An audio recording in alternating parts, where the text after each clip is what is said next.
احيانا بيبقى الدوريات بيبقى فيها فريق مثلا طالع من الدرجه الثانيه، او طالع مثلا من مركز كان متاخر، كان مثلا اللي هو في منطقه دافيه، مركز عاشر، مركز مش عارف ايه، زي طبعا معجزه ليستر والكلام ده. يطلع ينافس ويحاول يكسب ويحاول ياخد الدوري وي وي والكلام ده كله. وده ناجح مثلا في الدوري الالماني لحد دلوقتي. يعني في الدوري الالماني مثلا الماتش اللي فات اللي هو بتاع باير ليفركوزن وبايرن ميونخ، رجاله تشابي الونسو زعلوا بايرن ميونخ وكسبوهم 3-0. فاحنا كنا مستنيين بقى ايه اللي هو في الاتجاه التاني، اللي هو ايه، طب خلاص، طب دول كسبوا، واضح بقى ان المراكز المتاخره بقى في فرق بتجمد وفي هنا فريق مفاجاه، وفي هنا كمان فريق مفاجاه في الدوري الاسباني، فايه الفريق بتاع الدوري الاسباني ده هيعمل مفاجاه برده ويكسب والكلام ده. جه ريال مدريد قال له انسى الكلام ده خالص، مفيش الكلام ده. فينيسيوس جونيور عمل اداء اسطوري. طيب تعالوا نتفرج مثلا على اول جون، او تعالوا نتكلم على اول جون. اول جون ده جه ازاي؟ اول جون ده باصه جت لفينيسيوس جونيور، عدلها من على اليمين قبل ال 18 ومحدش توقع انه هيشوط. مستحيل، كده كده الكوره دي مش هتشوط، كده دي هتتباصى، اللي هي بيقطع يمين عشان يحطها شمال او يحطها للبعيد. فينيسيوس جونيور حطها يعني سم، لدرجه ان حارس المرمى اصلا، هو طبعا لا يسال عنها، بس حارس المرمى اصلا القرار ان هو ينط على الكوره ده جه متاخر قوي. جه متاخر ليه؟ لانه عمره ما حدش تخيل انه هيشوطها. طيب، طب الجون التاني اسيست خرافي يخرب عقلك، انت عملتها ازاي؟ اسيست خرافي من فينيسيوس لبيلينجهام بوش رجل خارجي، حته كده شوارع. بيلينجهام طبعا مش متوسع يعني. الجون التالت فينيسيوس من على الطرف ماسك كوتو، ماسح بيه الارض. اقسم بالله انا ما شفت ماتش حد اتغاشم على حد كده من سنين. فينيسيوس جونيور كل على كوتو ده عيش، اللي هو كل شويه يقول له طب انت جاي، يقول له اه، يقول له شد في اللي ويتوكل على الله. مش عارف ايه، ويهوب تك تك ويلا روح انت بيتك. اتمسح بيه الارض، قطع منه كور، عدى منه بكل الطرق، عدى منه ناحيه اليمين ناحيه الشمال، لبسه كوبري هشمسه، ده كان ناقص. فالماتش ده كان دليل ان لا، انت ممكن تعمل اي حاجه في الكوره، الا في ثوابت معينه مش هتعرف تعملها. مش هينفع مثلا فريق ابن امبارح يجي يحط جون، مش هينفع فريق ابن امبارح يجي يكسب ريال مدريد، مش هتحصل. يعني نوادر قوي، بس مش ده الطبيعي. ريال مدريد بيلعب من غير دفاع خالص، ما عندهمش مدافعين. هم بينزلوا كده ناس اللي هي على مقاسهم كده، ان شاء الله خير وربنا هيكرم يعني. انت عندك فاسكس كان باك يمين، لما يبقى فاسكس باك يمين اعرف ان في مشكله على طول. ولكن الواد كوتو الناس كلها كانت خايفه منه، اتاكل عليه عيش في الدفاع واتاكل عليه عيش قدام. كوتو اي حد عارف ريال مدريد عارف انه عنده كارثه كبيره قوي، ايه هي العرضيات. جيرونا ما شاطوش كرة على الجون، جيرونا ما عملوش اوفر يوحد ربنا.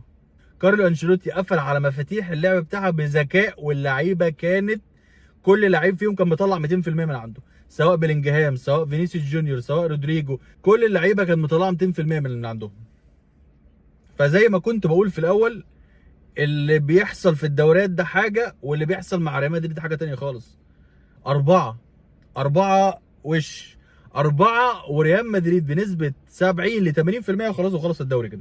مفيش حد عارف يحصله، لا برشلونة عارف يحصله، وبرشلونة كده كده بيزك يعني، ساعات وساعات لا، يكسب ماتش، يعدي ماتشين ثلاثة، يخسر ماتش فجأة. فطبعا برشلونة ما ايه، مش هنتكلم معاه في ان هو ينافس خالص. اتلتيكو مدريد برده هو كمان بعيد لسه، برده بيزك، بس هو يجي عند ريال مدريد ويتحول، اللي هو لا لا لا لا، انا مدريد ما تكسبنيش، انا اكسبها واتعادل معاها. هو سيميوني بيلسع ساعتها، سيميوني بيتجنن. فانا كده كده هو ايه، ففي الاخر سيميوني ايه، مش هيحل. سيميوني كده كده ريال مدريد ما بيعديش منه، الا زي ما قلت لكم نوادر يعني. ف ريال مدريد الف مبروك الدوري من دلوقتي خلاص. انا بقى يعني مفيش كلام، الدوري بتاع ريال مدريد. برشلونه لسه بعيد قوي قوي قوي يعني، اخره هيتاهل دوري ابطال وكده، ايه السنه دي كده برشلونه عظم عليه. وريال مدريد الف مبروك الدوري، وربنا يستر عليك في دوري الابطال، عشان انا عارف الايه الحاجات المجنونه اللي بتعملها بقى، اللي هو الماتش يبقى استروبيا كده اما تلعب مع فريق جامد وبتاع، واي حد اصلا هيقول لي فريق جامد خلي بالك بقى، المدافعين بتوع ريال مدريد دول لو جالهم فريق جامد هيحطوا عليهم، وهيحطوا خمسه وسته والارقام دي، انسى الكلام ده خالص خالص. انت لو عايز تتكلم على حاجه زي دي، ارجع سنتين لورا بس، هتلاقي ريال مدريد لاعب باريس، لاعب تشيلسي، لاعب مانشستر سيتي، لاعب ليفربول، وكسب الاربعه، ما اعرفش ازاي. هو نفسه كارلو انشيلوتي مش عارف هو كسب ازاي. فانسى الحوارات دي كلها. حلو.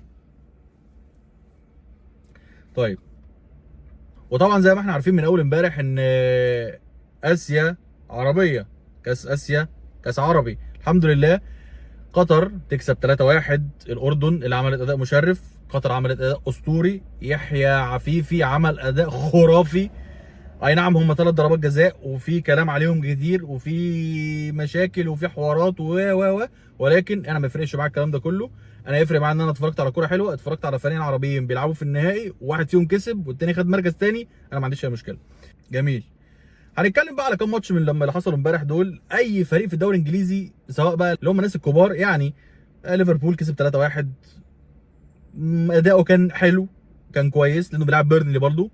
ما عملش اداء خرافي بصراحه، ما حطش على بيرني في كل اوقات الماتش، بس كان اداء كويس. مانشستر سيتي الطبيعي، ايفرتون لعب ماتش كويس جدا، ولكن ده مانشستر سيتي مش تقدر عليه مهما حاولت، مش تقدر عليه. لو سيتي في يومه وخصوصا بعد رجوع دي بروينا وهالاند، ما حدش قادر عليهم دلوقتي. فاحنا كده كده عارفين ان في الاول وفي الاخر ايه، السيتي هو اللي هياخد الدوري، والسيتي هو اللي هيطلع على المركز الاول. هو اصلا عنده ماتش مؤجل، فكده كده هيكسبه.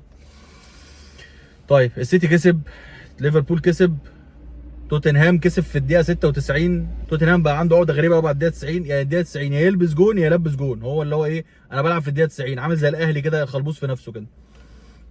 طيب هنروح على فين تاني؟ هنروح على، يعني للاسف هروح على باريس سان جيرمان عشان للاسف بشجعه ومحدش يدعي انا بشجعه ليه، دي قصه بحكي لكم بعدين.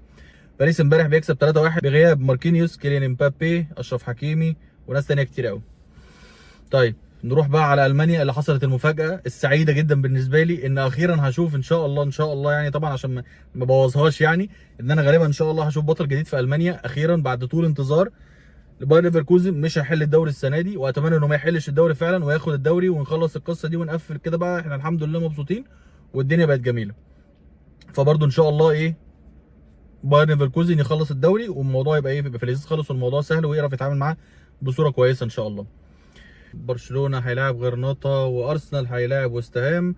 الماتش ده هيبقى صعب، وست هام فريق تقيل ولكن هو بقى له فتره مترنح شويه. وفي الاخر مانشستر يونايتد هيلاعب استون فيلا. هنشوف اللي هيحصل، هنشوف الماتشات دي توصل لايه. سبسكرايب وشير للقناه. سلام.